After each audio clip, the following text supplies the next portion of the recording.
Quel est l'impact aujourd'hui des nouvelles technologies? On parle de la robotisation, on parle du machine learning, l'intelligence artificielle, les objets connectés sur les entreprises. À mon avis, le point le plus important, au-delà de tout ce qui a déjà été dit, c'est que le développement de l'intelligence artificielle va conduire à la fusion de la DRH et de l'informatique. En effet, finalement, il y a deux types de travailleurs dans les entreprises. L'intelligence artificielle et les travailleurs. Il est normal que la DRH, qui s'occupe des travailleurs physiques avec des cerveaux biologiques, et puis l'informatique, qui s'occupe des travailleurs de silicium, fusionne, parce qu'il n'y a pas vocation dans les entreprises à séparer la fonction de production en deux. Ce serait irrationnel, il faut au contraire organiser les synergies entre le neurone et le transistor. D'un point de vue plus large, au-delà de l'entreprise, quel nouveau modèle de société peut-on imaginer face à une généralisation de la robotisation ? Alors plus que de la robotisation, le point le plus important à mes yeux, c'est l'intelligence artificielle.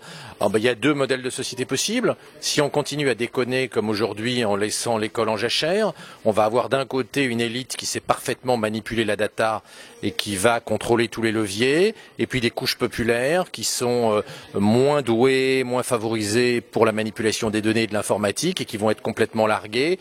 Et le populisme que nous connaissons aujourd'hui paraîtra bien bénin par rapport à ce qui va nous arriver. Nous risquons une vraie révolution, c'est-à-dire une révolte des gens qui ne savent pas traiter la donnée dans un monde où la manipulation de la donnée est la source de tous les pouvoirs. Quels nouveaux enjeux en termes de cybersécurité ou autres vont faire émerger justement la robotisation? On a un collaborateur, il a une identité. Est-ce qu'un robot a une identité, etc. Alors, premier problème qu'on a en matière de cybersécurité, c'est que aujourd'hui, comme il y a une quantité de données monstrueuse et que nous produisons 2 fois plus de données tous les 18 mois, il n'est pas possible à un cerveau biologique d'organiser la cybersécurité. Seule l'intelligence artificielle peut organiser la cybersécurité. Donc petit à petit, les cerveaux biologiques perdent le contrôle de l'information et de la cybersécurité. En effet, si vous prenez simplement dans un Airbus, il y a 1000 capteurs dans chaque aile.